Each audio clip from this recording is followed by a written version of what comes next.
إن الحمد لله نحمده ونستعينه ونستغفره ونعوذ بالله من شرور أنفسنا ومن سيئات أعمالنا. من يهده الله فلا مضل له ومن يضلل فلا هادي له، وأشهد أن لا إله إلا الله وحده لا شريك له، وأشهد أن محمدًا عبده ورسوله. يا أيها الذين آمنوا اتقوا الله حق تقاته ولا تموتن إلا وأنتم مسلمون. يا أيها الناس اتقوا ربكم الذي خلقكم من نفس واحدة وخلق منها زوجها وبث منهما رجالا كثيرا ونساء، واتقوا الله الذي تساءلون به والأرحام إن الله كان عليكم رقيبا. يا أيها الذين آمنوا اتقوا الله وقولوا قولا سديدا يصلح لكم أعمالكم ويغفر لكم ذنوبكم، ومن يطع الله ورسوله فقد فاز فوزا عظيما.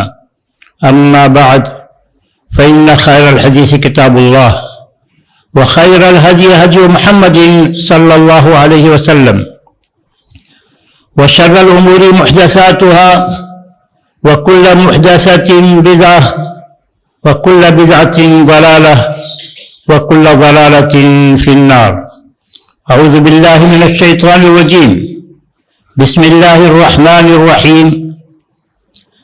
يا أيها الذين آمنوا كونوا قوامين لله شهداء بالقسط ولا يجرمنكم شنآن قوم على ألا تعدلوا اعدلوا هو أقرب للتقوى واتقوا الله إن الله خبير بما تعملون. وقال وَإِذَا قُلْتُمْ فَعْدِلُوا.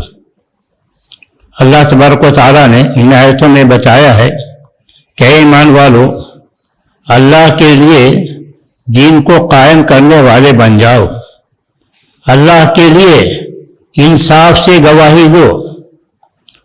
وَلَا يَجْرِمَنَّكُمْ شَنَآنُ قَوْمٍ عَلَىٰ أَلَّا تَعْدِلُوا. کسی قوم کی دشمنی تم کو مجرم نہ بنائے کہ تم انصاف نہ کرو. اعدلوا، تم انصاف کرو. هو اقرب للتقوی، یہی تقوی کا تقاضا ہے. واتقوا اللہ، اور اللہ سے ڈرتے رہو. ان اللہ خبیر بما تعملون، اللہ کو پتہ ہے کہ تم کیا کر رہے ہو. اسلام کی تعلیمات میں سے ایک اہم تعلیم دوسروں کی خوبیوں کا اعتراف کرنا ہے. انسان عام طور سے دوسروں کی خرابیوں پر تو نظر رکھتا ہے، اس کا تذکرہ بھی کرتا ہے، مگر خوبیوں پر نظر نہیں رکھتا، اور رکھتا بھی ہے تو اس کا تذکرہ نہیں کرتا ہے. یہ نتیجہ ہوتا ہے کس بات کا؟ یہ نتیجہ ہوتا ہے حسد کا، بغض کا. کہا اللہ تعالیٰ نے ام یحسدون الناس علی ما آتاہم اللہ من فضلہ. اللہ تبارک و تعالیٰ نے ان کو جن خوبیوں سے نوازا ہے اس سے نسل حسد کرتے ہیں، اور حسد کی وجہ سے ان کی اچھائیوں پر پردہ ڈالتے ہیں، ان کی اچھائیوں کا ذکر نہیں کرتے. کہا دوسری آیت میں وَإِذَا قُلْتُمْ فَعْدِلُوا، کہو تو انصاف کے ساتھ کہو. جس کے اندر جو خوبی پائی جاتی ہے اس کو بھی بیان کرو، جس کو جو خرابی ہے اس کو بھی بیان کرو. بیلنس ہو دونوں کے درمیان. یہ نہیں کہ خرابیوں کو خوب بڑھا چڑھا کر کے پیش کرو اور جو خوبیاں ہیں اس کو دبا کر پیش کرو یا ذکر ہی نہ کرو. یہ سب حسد اور بغض کا نتیجہ ہوتا ہے. ایک انسان کو حسد سے پاک ہونا چاہیے، تبھی وہ آرام کی زندگی گزار سکتا ہے. حسد کے ہوتے بھی آرام کی زندگی نہیں ہوگی. وہ تو اس پر تنقیدیں کرے گا، اس کی تنقیدیں کرے گا، اس کی نگاہ بری ہی اٹھے گی سب پر. تو اللہ تعالیٰ حکم دیتا ہے کہ انصاف کے ساتھ کام کرو. جس پر بھی کچھ کہنا ہے انصاف کے ساتھ کہو. دشمن ہو یا دوست، سب کے لیے تم انصاف کی بات کرو. اگر میاں بیوی ایک دوسرے کی خوبیوں کا اعتراف کریں تو ان کے درمیان جو ناچاقی ہوتی ہے وہ ختم ہو جائے. اس وجہ سے کہا یا ایھا الذین آمنوا لا یحل لکم ان ترثوا النساء کرہا ولا تعضلوهن لتذهبوا ببعض ما آتيتموهن إلا أن يأتين بفاحشة مبينة وعاشروهن بالمعروف فإن كرهتموهن فعسى أن تكرهوا شيئا ويجعل الله فيه خيرا كثيرا. تم اپنی بیویوں میں بعض خصلتیں ناپسند کرتے ہو، اس کی بعض عادت تم کو بری لگتی ہے، تو ان کی اچھی عادت کو بھی تو یاد کرو. وَيَجْعَلَ اللَّهُ فِيهِ خَيْرًا كَثِيرًا، اللہ تعالیٰ نے اسے بہت اچھی خوبیاں رکھی ہیں، ان کو بھی تو یاد کرو. تو صرف ان کی بری خصلت بری عادت کو دیکھ کر تم اس سے نفرت کرو، ایسا نہیں ہونا چاہیے. عورتوں کو بھی ہدایت دی کہ تمہاری طرف سے بھی ایسا نہیں ہونا چاہیے. چنانچہ رسول اکرم صلی اللہ علیہ وسلم نے عورتوں کو نصیحت کرتے ہوئے ایک بار کہا کہ ہم نے جہنم میں زیادہ تر عورتوں کو دیکھا، اور اس کی وجہ بتائی بکفرہن، ان کے کفر کی وجہ سے. صحابہ نے پوچھا ایکفرن باللہ، کیا وہ اللہ کا انکار کرتی ہیں، اللہ کے ساتھ کفر کرتی ہیں؟ کہا نہیں. یکفرن العشیر، وہ شوہر کی نافرمانی کرتی ہے، شوہر کی ناشکری کرتی ہیں. اس میں اہم نقطہ جو اس میں لو احسنت الی احداہن الدہر، تم زمانے بھر ان کے ساتھ اچھا سلوک کرتے رہو، مگر کبھی ان سے کچھ ایسی بات کہی جو اسے برا گزرے گرا گزرے، تو کہتی ہے ما رأیت فیک خیرا قط، ما رأیت فیک خیرا قط، کبھی تمہارے اندر اچھی بات دیکھی نہیں، جب دیکھو تو ایسی بات کرتی جس سے مجھ کو رنج پہنچے. اگر وہی اس کی خوبیوں پر نظر رہے کہ یہ کیسے ہمارے لیے مشقت اٹھاتے ہیں، کیا کرتے ہیں، اب تک کیا کرتے رہے، تو پھر اس طرح کی بات نہ ہے ما رأیت فیک خیرا قط، ہم نے تمہارے اندر تو کبھی کوئی خوبی دیکھی ہی نہیں ہے. تو اللہ تعالیٰ مسلمانوں کو اور سارے انسانوں کو تعلیم دیتا ہے کہ تمہاری نظر جیسے خرابیوں پر ہوتی ہے ان کی خوبیوں پر بھی ہو، مسلم ہو یا غیر مسلم. غیر مسلم کے بارے میں بھی حکم دیا جا رہا ہے. اللہ تعالیٰ خود ان کی خوبیوں کا تذکرہ کرتے ہوئے کہتا ہے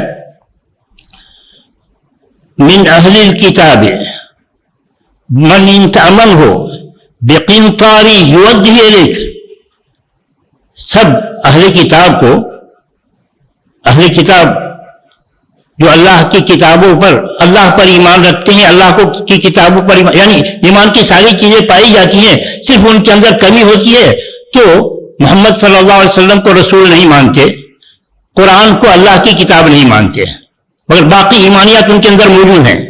تو کہا یہ جو اہل کتاب ہیں، اللہ اور محمد صلی اللہ علیہ وسلم کو رسول نہیں مانتے، اللہ کی قرآن پر ایمان نہیں لاتے، ان کے اندر بھی کچھ خوبی ہے. کہا کیا؟ من ان تأمنہ بقنطار یؤدہ الیک، ان میں سے بعض ایسے لوگ بھی ہیں کہ بڑا خزانہ ان کے ساتھ رکھ دو تو امانت کو اچھی طرح سے ادا کریں گے. ہاں ان میں سے کچھ برے بھی، من ان تأمنہ بدینار لا یؤدہ الیک، کچھ لوگ ایک دینار بھی دو وہ بھی ادا نہیں کریں گے، اس میں بھی خیانت کریں گے. تو خوبیاں بیان کی جا رہی ہے کہ اہل کتاب میں بھی بعض لوگ بڑے اچھے ہیں، بڑا خزانہ ان کے پاس رکھ دو تو پوری امانت کے ساتھ وہ ادا کریں گے. تو اس آیت میں کہا جہاں یہود کی، مشرکین کی، مسلمانوں سے دشمنی بتائی گئی ہے، وہی انصاف سے کام لیتے ہوئے کیا کہہ رہا ہے اللہ تعالیٰ؟ کہتا ہے اللہ تعالیٰ لَتَجِدَنَّ أَشَدَّ النَّاسِ عَدَاوَةً لِلَّذِينَ آمَنُوا الْيَهُودَ وَالَّذِينَ أَشْرَكُوا، تم مسلمانوں کا سب سے بڑا دشمن ان دو کو پاؤ گے، یہودی اور مشرکین، یہ مسلمانوں کے بڑے دشمن ہیں. وَلَتَجِدَنَّ أَقْرَبَهُمْ مَوَدَّةً لِلَّذِينَ آمَنُوا الَّذِينَ قَالُوا إِنَّا نَصَارَى، مسلمانوں سے سب سے قریب ان لوگوں کو پاؤ گے جو کہتے ہیں کہ میں مسیح ہوں، میں نصارہ ہوں، عیسیٰ علیہ السلام پر ایمان رکھنے والے، ان کے اندر بھی بڑی خوبی پائی جاتی ہے. ذَلِكَ بِأَنَّ مِنْهُمْ قسیسین ورہبانا وانہم لا یستکبرون، ان کے اندر تین خوبیوں کا بیان. قسیسین یہ بڑے عبادت گزار لوگ ہیں، رہبان یہ اللہ کی عبادت میں بڑی اخلاص کے ساتھ اللہ کی اپنی اس کے مطابق بڑی اخلاص کے ساتھ وہ اللہ کی عبادت کرتے ہیں. اور بڑی خوبی لا یستکبرون، ان کے اندر تواضع پایا جاتا ہے، کبر نہیں پایا جاتا، جس کے نصارہ کی خصوصیت اب بھی پائی جا رہی ہے. مسیحیین کی جو عیسیٰ علیہ السلام پر ایمان رکھتے ہیں ان کی یہ خصوصیت اب بھی موجود ہے، اس زمانے میں بھی موجود ہے کہ ان کے اندر کبر بہت کم ہوتا ہے، غرور بہت کم ہوتا ہے، وہ انسانی خدمت کو اپنائے ہوئے ہوتے ہیں اور بڑے ہی عاجزی انکساری کے ساتھ کام انجام دیتے ہیں. تو دیکھیے اللہ تعالیٰ ان کو جو ایمان نہیں رکھتے ان کی خوبیوں کا تذکرہ کر رہا ہے، ان کی خوبیوں کا تذکرہ کر رہا ہے. دوسری آیت میں جہاں غیر مسلموں سے تعلقات کیسے بڑھائیں وہاں ذکر کیا جا رہا ہے کہ اللہ تعالیٰ نے وَلَا يَجْرِمَنَّكُمْ شَنَآنُ قَوْمٍ أَن صَدُّوكُمْ عَنِ الْمَسْجِدِ الْحَرَامِ أَن تَعْتَدُوا وَتَعَاوَنُوا عَلَى الْبِرِّ وَالتَّقْوَى. کسی قوم کی دشمنی اور دشمنی بھی دین کو لے کر کہ انہوں نے مسجد حرام سے روک دیا تھا، تو کسی قوم کی دینی دشمنی تم کو مجرم نہ بنائے. ان تعتدوا کہ تم بھی زیادتی کر بیٹھو، تم کسی پر ظلم نہیں کرو گے، تم کسی کے ساتھ زیادتی نہیں کرو گے. تم مسلمان ہو، مسلمان تو ہر انسان کے ساتھ انصاف کا سلوک کرتا ہے.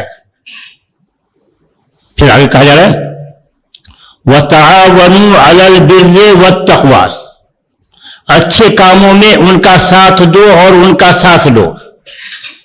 اچھے کاموں میں ان کا ساتھ دو اور ان کا ساتھ دو. وہ کہ اعتراف کیا جا رہا ہے کہ وہ بھی بہت سارا کام اچھا کرتے ہیں، وہ بھی بہت سارا کام اچھا کرتے ہیں، تو ان کا جو کام اچھا ہو اس میں ان کا ساتھ دو، اور تم جو اچھا کام کرتے ہو اس میں ان کا ساتھ لو. یہ ان کے اندر جو خوبی ہے اس کا اعتراف کرو. اس کا نتیجہ کیا نکلے گا؟ نتیجہ یہ نکلے گا کہ عداوت میں کمی آئے گی، نفرت میں کمی آئے گی. کوئی بعید نہیں آگے چل کر نفرت ہی ختم ہو جائے. کہ اللہ تعالیٰ کہتا ہے وَلَا تَسْتَوِي الْحَسَنَةُ وَلَا السَّيِّئَةُ اِدْفَعْ بِالَّتِي أَحْسَنُ فَإِذَا الَّذِي بَيْنَكَ وَبَيْنَهُ عَدَاوَةٌ كَأَنَّهُ وَلِيٌّ حَمِيمٌ. کہ اچھا سلوک اور برا سلوک دونوں برابر نہیں ہوتا. ادفع باللتی احسن، اس کے برے سلوک کا جواب تم اچھے سلوک دے دو. نتیجہ ایک وقت آئے گا جس سے تمہاری دشمنی چل رہی تھی ساری دشمنی ختم ہو جائے گی اور تمہارا جگری دوست ہو جائے گا. یہ کہ دشمنی ختم ہو جائے گی. دشمنی ختم نہ ہو تو کم سے کم نفرت میں کمی آئے گی.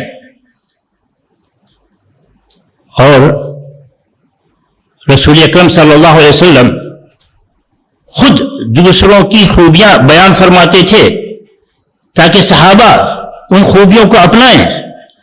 جن کی تعریف کر رہے ہیں، جن کی خوبی بیان کر رہے ہیں، ان کی حوصلہ افزائی ہو اور بڑھ چڑھ کر کے وہ اچھا کام کریں. دیکھیں ایک مرتبہ رسول اکرم صلی اللہ علیہ وسلم نے 3 صحابہ کو کمانڈر بنا کر بھیجا.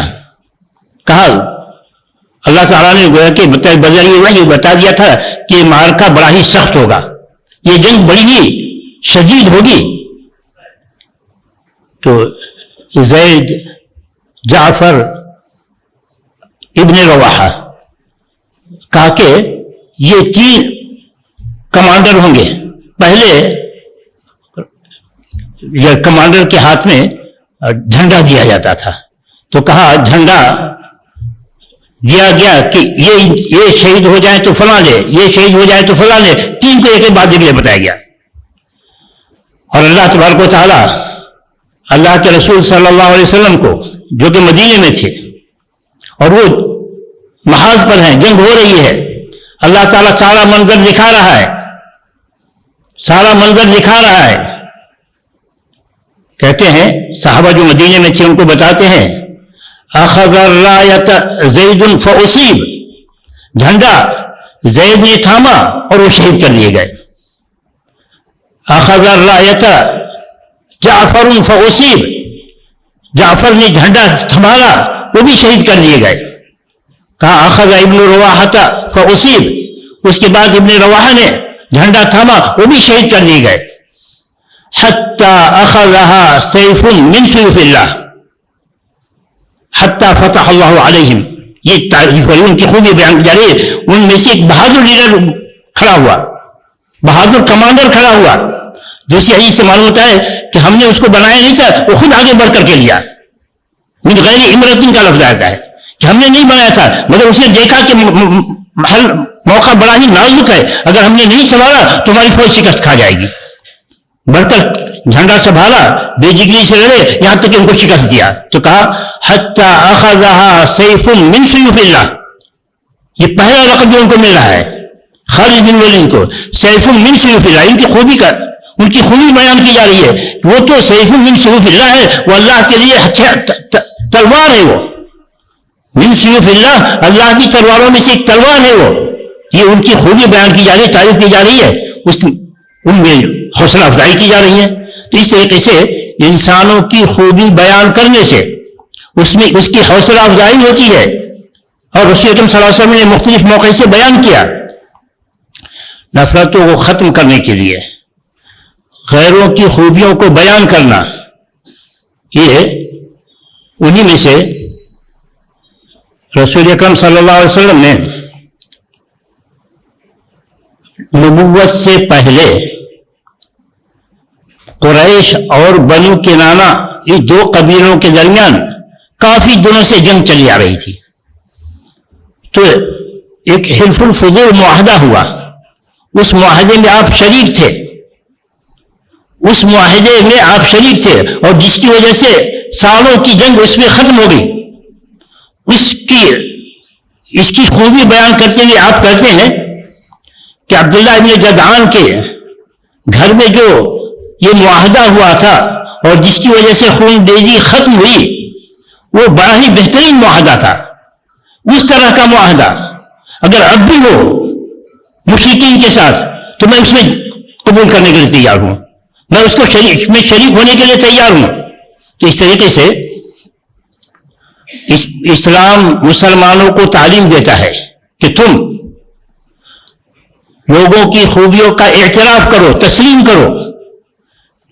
اس سے تمہارے دل میں خود جذبہ پیدا ہوگا اس خوبی کو قبول کرنے کا، اس خوبی کو، اس اچھائی کو اپنانے کا خود جذبہ پیدا ہوگا. اور جس کی خوبی تم بیان کر رہے ہو اس سے اگر وہ تمہارا قریبی ہے، دوست ہے، تو اس سے مزید محبت پیدا ہوگی. اور قریبی دوست نہیں، دوسرا ہے، غیر ہے، تو اس سے نفرت کا خاتمہ ہوگا. اور نفرت کا خاتمہ یہ مطلوب ہے شریعت اسلامیہ میں. کیوں مطلوب ہے؟ ہم دوسروں سے نفرت ختم کر کے کیا ملے گا ہمیں؟ دوسروں سے نفرت ختم کر کے اللہ تعالیٰ نے ہمیں جس کام کے لیے دنیا میں بھیجا ہے وہ کام ہوگا. اللہ تعالیٰ نے ادع الی سبیل ربک بالحکمت والموعظۃ الحسنۃ وجادلہم باللتی ہی احسن. اللہ کے راستے کی طرف بلاؤ، اللہ کے دین کی طرف بلاؤ، حکمت کے ساتھ، اچھی نصیحت کے ساتھ. وجادلہم باللتی ہی احسن، تمہارا ان سے مجادلہ ہو، ان سے تکرار ہو، تو تکرار میں تمہاری زبان سخت نہیں ہونی چاہیے، تمہارا لہجہ سخت نہیں ہونا چاہیے، اچھے انداز میں بات کرو، نرمی کے ساتھ بات کرو. تمہارا انداز اچھا ہو. کیسے انداز اچھا ہو؟ اس کی بھی ترکیب بتائی. وَلَا تُجَادِلُوا أَهْلَ الْكِتَابِ إِلَّا بِالَّتِي أَحْسَنَ إِلَّا الَّذِينَ آمَنُوا وَقُولُوا آمَنَّا بِالَّذِي أُنزِلَ إِلَيْنَا وَأُنزِلَ إِلَيْكُمْ وَإِلَٰهُنَا إِلَٰهُكُمْ وَاحِدٌ وَنَحْنُ لَهُ مُسْلِمُونَ. یہ مجادلہ بالحسنى کہ مشترک باتیں کرو، جس کو ہم بھی مانتے ہیں، تم بھی مانتے ہو، آؤ سب مانیں اس کو مل کر کے. وَلَا تُجَادِلُوا أَهْلَ الْكِتَابِ إِلَّا بِالَّتِي هِيَ أَحْسَنُ. اہل کتاب سے مجادلہ مت کرو، تکرار مت کرو، مگر اچھے انداز میں. ہاں جو ان میں سے ظالم ان کو چھوڑ دو. وَقُولُوا آمَنَّا بِالَّذِي أُنزِلَ إِلَيْنَا وَأُنزِلَ إِلَيْكُمْ. یہ مشترک. آؤ ایسی بات کریں جو ہمارے اور تمہارے درمیان مشترک ہیں. وہ کیا؟ تم بھی اللہ پر ایمان رکھتے ہو، ہم بھی اللہ پر ایمان رکھتے ہو. وَإِلَٰهُنَا وَإِلَٰهُكُمْ وَاحِدٌ. تم بھی اسی اللہ کی عبادت کرتے ہو، ہم بھی اسی اللہ کی عبادت کرتے ہیں. تمہارے اندر ایک خرابی آ گئی شرک کی، وہ چھوڑ دو، باقی سب تو ہم مشترک ہیں. تمہارے اندر یہ خرابی آ گئی شرک کی، وہ چھوڑ دو، باقی تو ہم مشترک ہیں. تو اس طریقے سے یہ آیت یہ بات رہی کہ ایک دوسرے سے تعلقات بڑھنے کی وجہ سے ایک دوسرے کے خوبیوں کا اعتراف کرنے کی وجہ سے مشترک مسائل حل کرنے میں آسانی ہوگی. مشترک مسائل حل کرنے میں آسانی ہوگی. آپ بیٹھتے ہیں محلے کے مسئلہ کو حل کرنے کے لیے, مسلم غیر مسلم سب ہیں, ان کی خوبیوں کو بیان کیجئے, انہوں جو کام اچھا کام کر رہے ہیں اس کو بیان کیجئے. دیکھیے اس کے دل میں جو کبھی نفرت رہی ہو آپ سے نہ بیٹھنے کی وجہ سے, یا بیٹھتے ہیں تو خالی تنقید ہوتی ہے جس کی وجہ سے, آہستہ آہستہ یہ چیزیں ختم ہوگی. تو نفرت ختم کر کے ملے گا کیا؟ نفرت ختم کر کے ملے گا یہ کہ آپ جس کام کے لیے بھیجے گئے ہیں, لوگوں کو جہنم سے نکالنے کے لیے, لوگوں کو سیدھی راہ دکھانے کے لیے, اللہ کے بندوں کو اللہ سے جوڑنے کے لیے, اس کامیاب ہوں گے اس کام میں. یہ ترکیب بتائی جائے. اس سے کہا وَتَعَاوَنُوا عَلَى الْبِرِّ وَالتَّقْوَى وَلَا تَعَاوَنُوا عَلَى الْإِثْمِ وَالْعُدْوَانِ. اچھے کاموں میں اور نیک کاموں میں ان کا ساتھ لو اور ان کا ساتھ دو. ظاہر سی بات ہے ان کا ایمان اللہ پر نہیں ہے, وہ اچھا بھی کریں گے برا بھی کریں گے. تو مسلمانوں کو لکیر کھینچی گئی کہ تمہارے تعلقات کی حد یہ ہے کہ صرف اچھے کاموں میں ساتھ دو گے, برے کاموں میں نہیں. اگر ایسا کرو گے تو پھر تمہارا مقصد وجود پورا ہوگا, تمہاری بات سنی جائے گی, تم کو بات رکھنے کا موقع ملے گا. اس طریقے سے یہ جو آج کل سیاست میں, بلکہ سیاست کیا علماء بھی آپس میں سیاست کرتے ہیں, تو دوسرے عالم کی صرف جو خرابی بیان کرتے ہیں, خوبی کا تذکرہ ہی نہیں ہوتا, جس سے لوگ متنفر ہوں اور اس سے دور ہو جائیں. مقصد کیا؟ ہم سے قریب ہوں, ہم کو لوگ بڑا تسلیم کریں. یہ سیاست اسلام کو پسند نہیں, یہ سیاست اللہ تعالیٰ کو پسند نہیں. اللہ تعالیٰ کہتا ہے وَإِذَا قُلْتُمْ فَاعْدِلُوا, کہو تو انصاف کے ساتھ بات کرو. انصاف کے ساتھ بات کرو گے تو انصاف کے ساتھ بات کرو گے تو کسی سے نہ نفرت زیادہ ہوگی, عقیدہ کے اختلاف کے باوجود اتحاد ہو جائے گا. بظاہر تو سننے میں بات بڑی اچھی لگتی ہے, عقیدہ جب تک ایک نہ ہو کیسے اتحاد ہو سکتا ہے. مگر دیکھیے اللہ تعالیٰ نے رسول اکرم صلی اللہ علیہ وسلم کی کیسی رہنمائی فرمائی. کیا ہوا؟ رسول اکرم صلی اللہ علیہ وسلم کے ساتھ منافقین رہتے تھے. منافقین کا عقیدہ کیا تھا؟ رسول کے مطابق تھا؟ نہیں. صحابہ کے مطابق تھا؟ نہیں. وہ تو اندر سے اسلام کے دشمن تھے, اور جس کو کھل کر قرآن میں اللہ تبارک و تعالیٰ نے نفاق کی مذمت کی, منافقین کی مذمت بیان کی, سورہ منافقین نازل کیا. اذا جاءك المنافقون قالوا نشهد انك رسول الله والله يشهد ان المنافقين. کھل کر کہا جا رہا ہے کہ منافقین جھوٹے ہیں, اسلام زبان سے کہتے ہیں مگر ان کے دل میں نہیں ہے, مسلم ہے کہاں. اس کے باوجود تو گویا کہ ہم بس ایک تمثیل چاہ رہے ہیں کہ منافقین کا عقیدہ عام مسلمانوں کے مانند نہیں تھا, رسول کے عقیدے پر نہیں تھے. اس کے باوجود ملا کر رکھتے تھے, یہ سوال کا جواب آپ کو سمجھ میں آئے گا کہ کیا عقیدہ اتحاد کے لیے عقیدہ میں یکسانیت ضروری ہے؟ نہیں, اس کے بغیر بھی اتحاد ہو سکتا ہے, اور اللہ تعالیٰ نے کر کے دکھایا ہے. جب منافقین مختلف موقع سے صحابہ کے درمیان تفریق ڈالتے, تکلیف کی باتیں کرتے, تو عمر رضی اللہ عنہ جلالی صحابی کہتے دعنی اضرب عنق هذا المنافق, اللہ کے رسول آپ اجازت دیں تو میں اس کی گردن اڑا دوں. اس طرح کی باتیں کرتا ہے, آپ پر تنقید, آپ کے صحابہ پر تنقید, یہ مسلمانوں کے درمیان تفریق ڈالے, اس طرح کی باتیں. رسول اکرم صلی اللہ علیہ وسلم کہتے ہیں نہیں, لا يقول الناس ان محمدا يقتل اصحابہ, ایسا مت کرو. ایسا کرو گے تو لوگ تانے دیں گے کہ محمد تو اپنے ساتھیوں کو قتل کر رہے ہیں. کیا محمد کو پتا نہیں کہ منافق ہے؟ نہیں, مسلمانوں کو تعلیم دی جا رہی ہے. اللہ کے رسول صلی اللہ علیہ وسلم کو تو بتایا گیا تھا کون منافق ہے کون کیا ہے. اس کے باوجود منافقوں کہتے ہیں یہ تو میرے ساتھی ہیں, ان محمد یقتل اصحابہ, کہ محمد اپنے ساتھیوں کو قتل کر رہا ہے. باوجود یہ کہ پتا ہے, امت کو تعلیم دی جا رہی ہے کہ تم کیسے اکٹھے ہو سکتے ہو, عقیدے کے اختلاف کے باوجود کیسے لوگوں کو ملا کر رکھے ہوئے. تو اللہ تعالیٰ سے دعا ہے کہ اللہ تبارک تعالیٰ ہم تمام مسلمانوں کو